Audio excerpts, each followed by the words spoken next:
Ya, share. Ada nggak, Aziza? Ada, Pak. Ada? Ya, Pak. Ya, ada harusnya. Minggu lalu kita sudah berkenalan dengan limit. Limit pada saat X mendekati C dari Fx adalah L, begitu ya misalnya. Itu artinya apa? Fx mendekati L pada saat X mendekati C, begitu ya. Nah, kalau kita bicara limit, berarti kita berbicara dekat mendekat ya, bukan bicara nilai. Ya, dan kita sudah paham minggu kemarin bahwa limit tidak sama dengan nilai. Nah, definisi informal ya, kita kenalkan istilah definisi informal. Definisi limit berdasarkan intuitif ya. Intuisi. Intuisi itu muncul begitu saja tanpa mikir. Begitu ya. Itu yang dikatakan definisi tanpa mikir atau definisi intuitif itu adalah definisi informal. Nggak formal dia. Kenapa nggak formal? Ya nggak bisa ditulis. Nggak bisa dibuktikan begitu. Yang kita katakan tadi ya, limit ketika X mendekati C dari Fx adalah L. Nah itu ya begitu ya. Artinya atau definisinya Fx mendekat ke L pada saat X mendekat ke C. Begitu kan? Itu namanya definisi intuitif atau definisi informal. Nah, definisi informal ini ya tentu saja bisa diterima dengan akal sehat. Dia langsung muncul begitu saja tanpa kita berpikir panjang-panjang. Kalau X-nya mendekati ini, Fx-nya mendekati apa? Nah, itu yang dinamakan dengan limit begitu kan. Tanpa mikir. Lalu selanjutnya kita akan mengenalkan yang namanya definisi formal. Sebentar, ada iklan. Tunggu dulu ya. Ada iklan baru. Untuk mengatakan bahwa limit ketika X mendekati C dari Fx sama dengan L, artinya bahwa Fx dapat dibuat sedekat mungkin dengan L asalkan X sangat dekat tapi tidak sama dengan C. Nah, itu ide barunya. Nah, ide awalnya kan cuma kata-kata mendekati ya. Kata mendekati itu cukup apa ya? Cukup ambigu mendekati itu. Rizky, fokus ya. Jangan tertidur nanti ya. Nah, kata-kata mendekati itu sebenarnya adalah ambigu. Ya, mendekati itu ambigu. Makanya itu dikatakan definisi informal. Nah, untuk dapat definisi formal, kita membuat kata mendekati itu mendekati yang seperti apa? Mendekati sedekat mungkin. Ya, saya ulang ya. Untuk mengatakan bahwa limit ketika X mendekat C dari Fx sama dengan L artinya bahwa Fx dapat dibuat sedekat mungkin dengan L. Asalkan X-nya sangat dekat tapi tidak sama dengan C, gitu ya. Kalau awalnya kita cuma mengatakan Fx mendekati L, begitu ya. Itu intuitifnya, Fx mendekati L.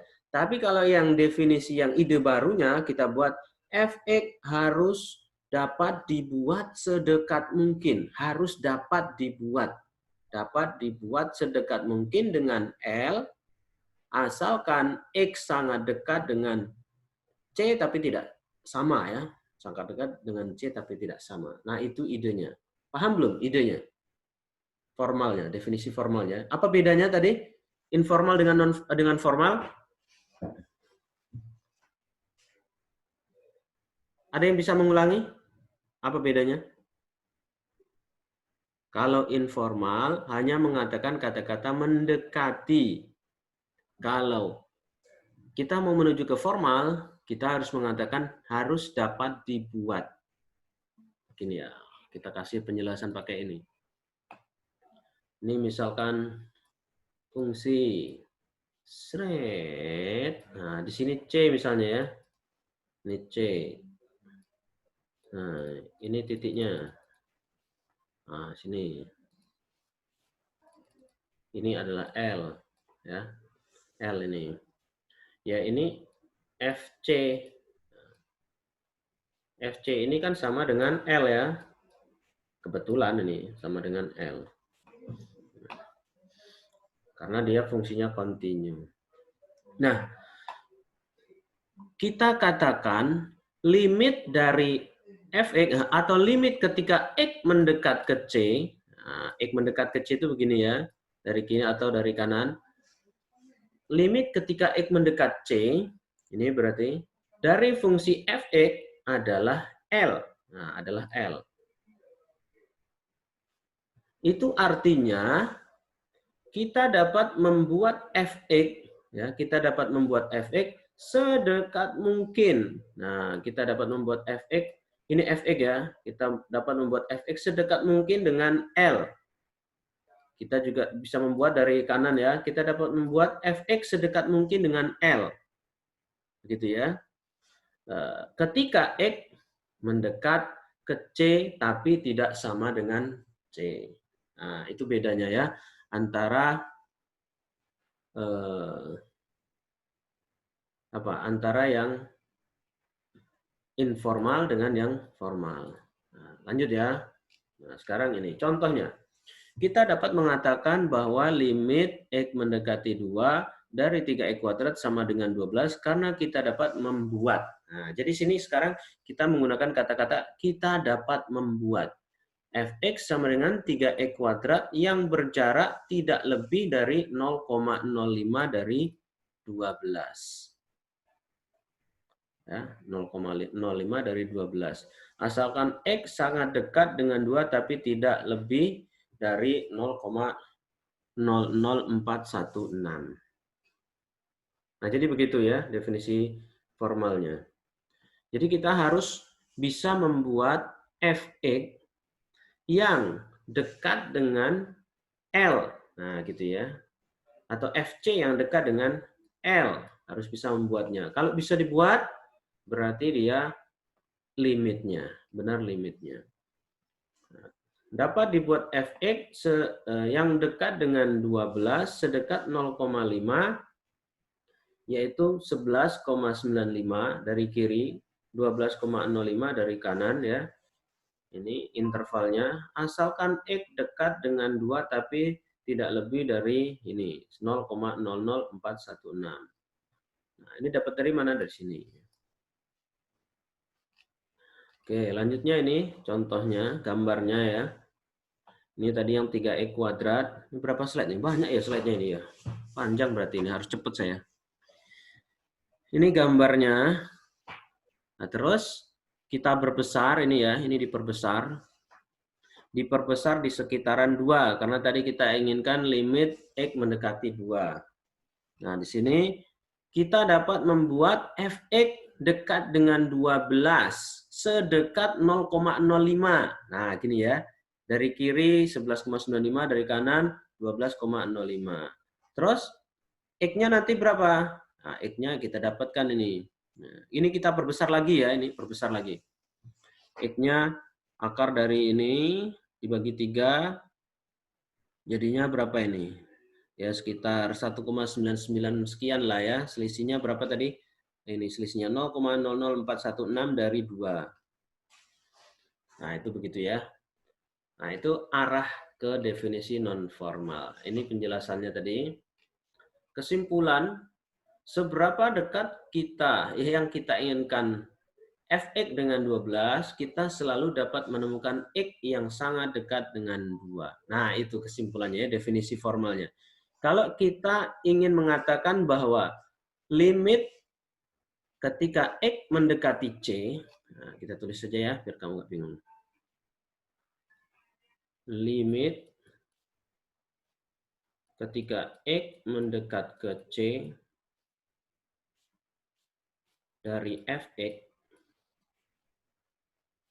itu sama dengan L, maka Harus dapat dibuat, harus dapat selalu dibuat ya, harus dapat dibuat lah, gitu aja lah. Dibuat fx yang dekat dengan L. Nah, begitu ya. Harus dapat dibuat fx yang dekat dengan L. Nah, seberapapun dekat kita buat, ya, nanti selalu kita dapat menemukan x yang dekat dengan 2. Begitu. Nah, ini kata kuncinya. Seberapa dekat kita inginkan fx dengan 12, kita selalu dapat menemukan x yang dekat dengan 2.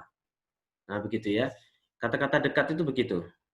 Seberapa dekat kita inginkan fx dengan L, selalu kita dapat menemukan x yang dekat dengan 2. Nah, itu sudah lebih mengarah ya kepada definisi formal. Ini saya hapus dulu. Nah, lanjut ya. Jadi ini kata kuncinya yang perlu kalian ingat-ingat tentang definisi formal limit. Seberapa dekat yang kita inginkan fx dari L atau dari nilai limitnya ya, atau dari nilai pendekatannya, kita selalu dapat menemukan x yang dekat dengan 2. Oke, saya kasih challenge sekarang ya, challenge. Mana ya challenge-nya ya, ini Pak ya. Kalau saya tulis begini, limit x mendekat ke 1 dari fx sama dengan 0. Nah, coba buat semacam kesimpulan untuk mengatakan bahwa pernyataan ini benar. Nah, ini kan pernyataan ya, ini pernyataan. Limit x mendekati 1 dari fx itu sama dengan 0, itu adalah pernyataan. Pernyataan ini dianggap benar, coba. Pertanyaannya, bagaimana kita mengatakan pernyataan ini benar? Bagaimana kita mengatakan pernyataan ini benar? Ayo, boleh dijawab. Angkat tangan, raise hand, atau langsung ngomong lah boleh. Ayo. Tuing, tuing, tuing, tuing, tuing. Ayo. Rizky, Johannes, Lutfia, Grace. Ayo. Ini kata-katanya ada ini. Nih. Kamu pakai aja kata-kata ini. Nah, tapi ini saya buat kasusnya khusus. Nah, ini. Limit ketika x mendekati 1 dari fx sama dengan 0. Pernyataan ini benar. Bagaimana cara kita mengatakannya benar itu?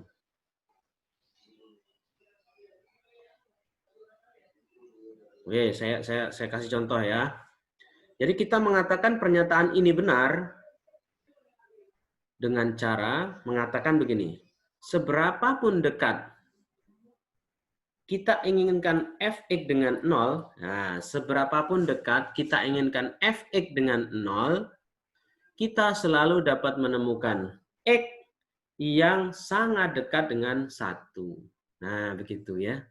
Paham belum? Ini kata-katanya. Seberapapun dekat yang kita inginkan fx dengan 0, kita selalu dapat menemukan x yang sangat dekat dengan 2. Nah, coba ulangi. Grace. Grace, ulangi Grace. Seberapa dekat yang kita inginkan fx dengan 0, kita selalu dapat menemukan x yang sangat dekat dengan 1. Ya, begitu ya. Nah, nanti kalau ditanya lagi bisa jawab ya. Nah, begitu yang makna dari tulisan ini ya. Maknanya seperti itu. Saya hapus dulu ini ya, biar kamu nggak bingung. Clear all drawing. Nah, lanjut. Sekarang kita akan menggunakan notasi epsilon delta. Nah, kita kenali dulu ya, apa itu epsilon delta. Kita menggunakan huruf Yunani. Yunani ya, itu yang lambang seperti ini dibaca epsilon. Yang ini dibaca delta. Untuk mewakili sembarang bilangan positif. Nah, saya ulang ya. Jadi epsilon delta itu apa? Epsilon delta itu adalah dua bilangan yang digunakan untuk mewakili sembarang bilangan positif. Kita nggak bisa memilih satu bilangan saja ya, nggak bisa. Jadi kita harus memilih sembarang bilangan. Nah, sembarang bilangan berapapun bilangan positif bisa dipakai di sana. Positif ya syaratnya ya. Jadi epsilon delta itu adalah sembarang bilangan. Oke, lanjut ya. Nah, sekarang kita menuju ke konsep tadi ya. Seberapapun dekat yang kita inginkan fx dengan 12. Nah, 12-nya ini sekarang kita ganti dengan epsilon. Nah, begini. Nah, jadi nulisnya gimana? Ini yang seberapa dekat itu tadi tuh. Seberapa dekat fx dengan L? Nah, itu ya. Seberapapun dekat fx dengan L, nah, misalnya dekatnya itu tidak lebih besar dari epsilon atau kecil dari epsilon. Untuk mengatakan fx sedekat epsilon dari L, nah gitu ya. Untuk mengatakan fx sedekat epsilon dari L, maka haruslah L kurang dari epsilon, kecil dari fx, kecil dari L tambah epsilon, atau ekuivalen dengan tulisan ini. Mana nggak bisa diblok? Nah, ini. Tadi kan kita sudah mendapatkan definisi formalnya ya. Seberapapun dekat fx dengan L yang kita inginkan ya, maka harus ada X yang sangat dekat dengan L, sangat dekat dengan C. Nah, sekarang kita katakan sangat dekatnya itu diwakili dengan sebuah bilangan positif epsilon. Epsilon itu berapa? Sembarang ya, sembarang. Dia hanya wakil bilangan positif. Dengan kata lain, fx harus berada pada interval ini. Nah, ini pernyataan pertama ya. Nah, pernyataan pertama tadi ini. Seberapa dekat apapun yang kita inginkan fx dengan 12. Nah, begini ya. Nah, ini L-nya, ini fx-nya. Seberapa dekat? Kita inginkan misalnya sedekat epsilon. Nah, begitu ya. Sedekat epsilon. Nulisnya begini. Nah, ini nulisnya. Terus, atau ditulis begini. Ya, tapi yang sering ditulisnya begini ya. Nanti dalam pertidaksamaan ditulisnya seperti ini. Nah, selanjutnya, tadi kan baru fx dengan L ya. Sekarang kita lanjutkan kalimatnya. Harus selalu dapat dibuat X yang dekat dengan C. X yang sangat dekat dengan C. Nah, nulisnya gimana? Nulisnya seperti ini. Untuk mengatakan bahwa X cukup dekat dengan C, tapi tidak sama dengan C, kita menulisnya dengan interval terbuka seperti ini, atau dengan menyatakan kondisi seperti ini. Jadi kita punya dua notasi. Yang pertama ini, yang kedua ini. Nah, sekarang kita lanjutkan. Notasi yang ini tadi ya. Ini sebenarnya ada dua notasi ya ini ya, kiri dan kanan ya. Yang kiri bisa menulisnya ini 0 kecil dari sampai sini, ini kiri. Terus yang kanan ini. Nah, menyatakan X berada di interval ini, dan yang ini menyatakan C tidak termasuk pada interval ya. Kata-kata tidak pakai sama dengan, di sini nggak ada sama dengan ya, itu menunjukkan C-nya tidak masuk di interval. Nah, kita lihat gambarnya. Ini L. Nah, nanti L yang kita dekati dengan fx ya, seberapapun kita membuat fx dekat dengan L, nah, harus dapat dibuat X yang sangat dekat dengan C. Nah, begitu ya. Jadi kalau kita membuat fx yang dekat dengan L, nanti ketemu X yang dekat dengan C. Nah, begitu kira-kira ininya. Kalau kita nyari fx yang dekat dengan L, nanti kita cari X yang dekat dengan C. Nah, begitu logikanya. Jadi kita sekarang sudah bisa menemukan definisi limit yang presisi atau yang tepat. Untuk mengatakan bahwa limit ketika X mendekati C dari fx adalah L, artinya untuk setiap epsilon positif yang diberikan terdapat delta yang positif juga, yang sesuai sedemikian sehingga, nah, ini bacanya apa ini? Nah, bacanya tadi, seberapapun dekat, nah ini kita bacanya ya, seberapapun dekat fx dengan L, ya, yang kita inginkan, misalnya jaraknya adalah epsilon, maka ada X, nanti ada X yang dekat dengan C, sedekat delta yang positif. Atau ditulis dalam notasi yang matematis seperti ini. Nah, begini nulisnya. X, 0 kecil dari X min C, dimutlakkan ya, kecil dari delta, maka fx min L dimutlakkan kecil dari epsilon. Nah, nulisnya begini. Ini pemahamannya sudah saya sampaikan tadi ya di awal ya. Sampai sini ada pertanyaan? Kalau berat nggak apa-apa ya, wajar. Tapi paling tidak kamu pernah mendengar inilah. Nanti kalau kamu ketemu epsilon delta, ya paling tidak ada ingatan lah sedikit. Jadi untuk mengatakan bahwa limit ini benar, nah limit ini benar, maka kita harus, kalau misalnya kita membuat sembarang epsilon yang positif, alias kita punya jarak fx dengan L, maka kita juga nanti dapat jarak x dengan C. Nah, ini jarak x dengan fx dengan L ini ya, epsilon itu jarak x dengan L, kalau delta itu jarak x dengan C. Nah, begitu ya. Lanjut. Contoh. Buktikan bahwa limit ketika X mendekati 4 dari 3X min 7 adalah 5. Nah, ini nulisnya begini ya.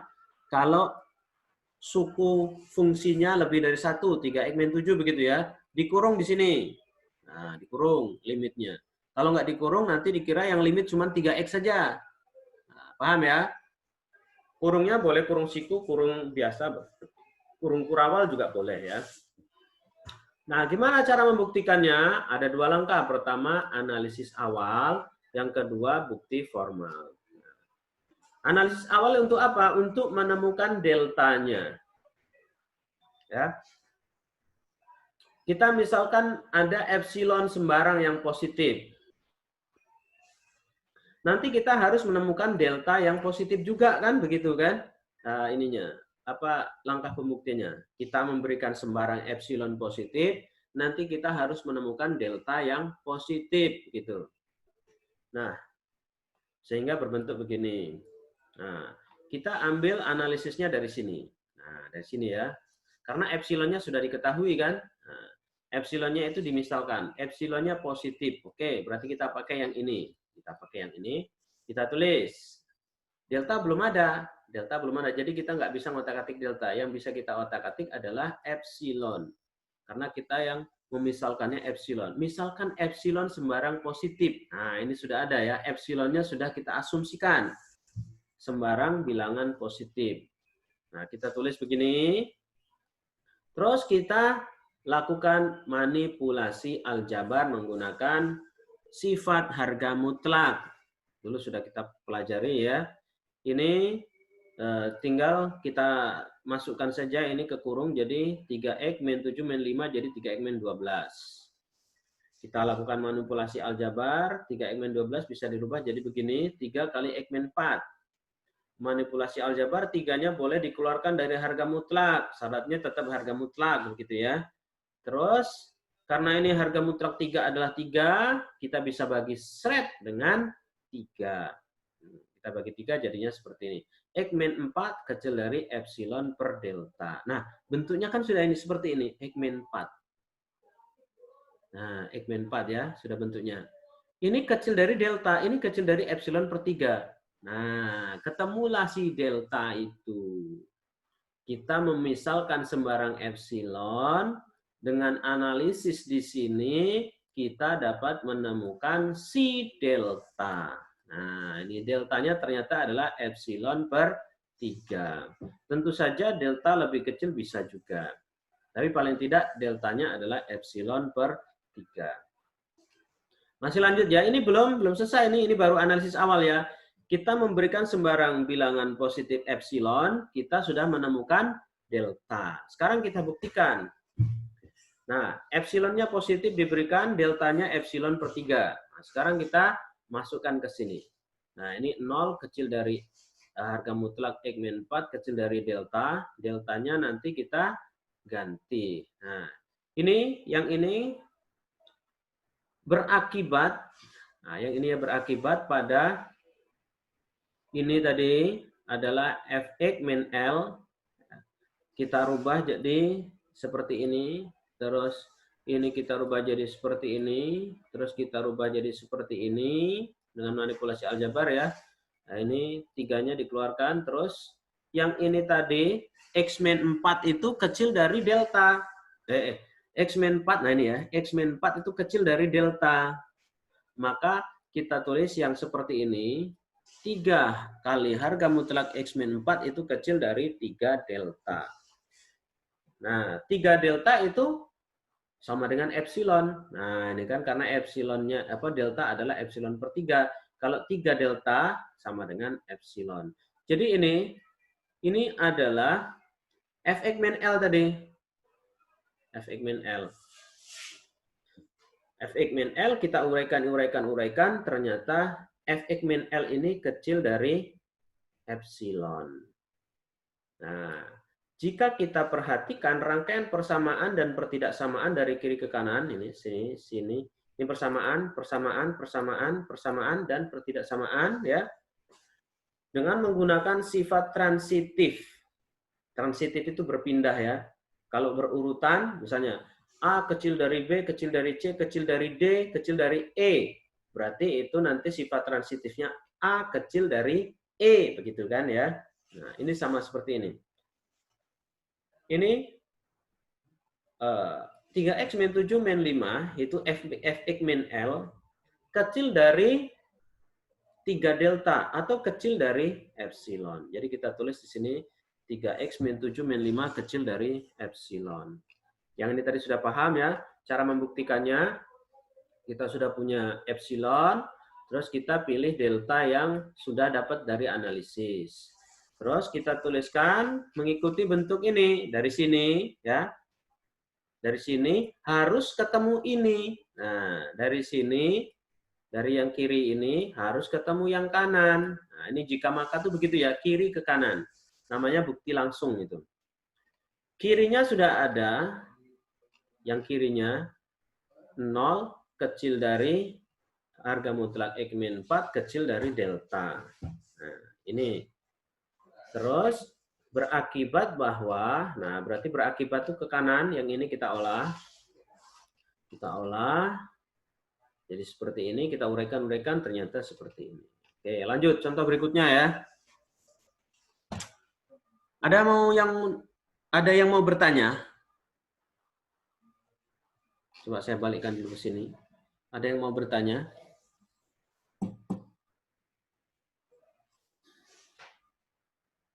No question? Oke, lanjut ya. Kalau no question ini. Lanjut, contoh 4. Ini lebih sulit ini soalnya ya. Ini bentuk fungsi rasional ya. Ada atas, ada bawah. Nah, kalau yang tadi, ini Cuman fungsi polinomial biasa ya, yang ini fungsinya sudah rasional. Nah, fungsinya rasional. Sama langkahnya, pertama analisis awal, kemudian langkah keduanya bukti formal. Analisis awalnya bagaimana? Kita misalkan epsilon, sembarang bilangan positif. Kita harus menemukan delta. Nah, kita tulis ini yang diinginkan. Yang sebelah kanan ini, karena yang kanan yang sudah ada ya, kita analisis. Shred kita tulis sampai sini. Terus kita otak-atik, ini bisa difaktorkan jadi shred, jadi ini ya, difaktorkan. Min 5, begitu. Ini boleh dicoret, shred. Nah, begitu ya. Ini coret ini. X min 2 dengan X min 2 ini coret, shred. Nah, karena X-nya tidak sama dengan 2 ya. Di limit itu tidak pernah sama, jadi ini bisa dicoret, shred. Tinggal 2X plus 1 min 5. Terus 2X min 4. Ini kita uraikan, 2-nya boleh taruh di luar, berarti ini X min 2. Terus dibagi dengan 2, akhirnya X min 2 kecil dari epsilon per delta. Nah, ketemu ini kan, nah X min 2 itu ini. Nah, ternyata deltanya adalah epsilon per 2. Sekarang kita dapat memilih delta epsilon per 2. Tentu saja delta yang lebih kecil bisa juga. Gimana buktinya? Kita masukkan ke sini. Ini Fx min L ya, masukkan, uraikan, shred, jadinya begini, terus begini, begini. Kecil dari 2 delta. 2 delta itu adalah epsilon. Selanjutnya kita bisa menulis Fx min L kecil dari epsilon. Gitu. Contoh yang lain. Misalkan ditanyakan buktikan bahwa limit X mendekati C dari MX plus B adalah MC plus B. Gimana cara membuktikannya? Sama caranya menggunakan epsilon. Sembarang bilangan epsilon positif, kita harus menemukan delta yang positif juga. Ini bentuk pertidaksamaannya atau bentuk kalimatnya. Terus kita ambil yang sudah diketahui epsilon, kita otak-atik, ketemu X min C kecil dari epsilon per harga mutlak M. Nah, jadi deltanya adalah epsilon per harga mutlak M. Terus kita buktikan secara formal, ini sudah jelas, langsung ke sini. Ini Fx dikurangi, ini apa namanya, L ya. Ini Fx, ini L. Fx, L. Terus, ini kita kurangkan MX dengan B-nya kita kurangkan ya, B dengan B habis, jadi tinggal MX dikurangi MC, M-nya kita pinggirkan jadi M dikali X min C. X min C tadi kecil dari delta, jadi kita tulis ini kecil dari harga mutlak M delta. Ini tadi adalah epsilon. Sehingga kita bisa nulisnya Fx min L kecil dari epsilon. Terbukti. Contoh 6. Masih banyak ya contohnya ya. Nah, contohnya banyak ini. Latihan. Ini contoh ini nggak saya bacakan ya. Nah, bisa kamu baca sendiri nanti dan diskusikan dengan teman-teman. Karena ini sama saja, caranya sama. Latihan. Tuliskan definisi epsilon dan delta sesuai dengan pernyataan berikut. Nah, ini juga dikerjakan ya. Kumpul ini. Kumpul sampai minggu depan, santai sampai minggu depan ya, sampai minggu depan ya. Bolehlah ini apa namanya itu ngerjainnya itu rame-rame boleh, tapi nggak boleh kumpul-kumpul ya, diskusi aja pakai WA. Nomor ini gimana begitu, nomor ini gimana, bolehlah begitu ya.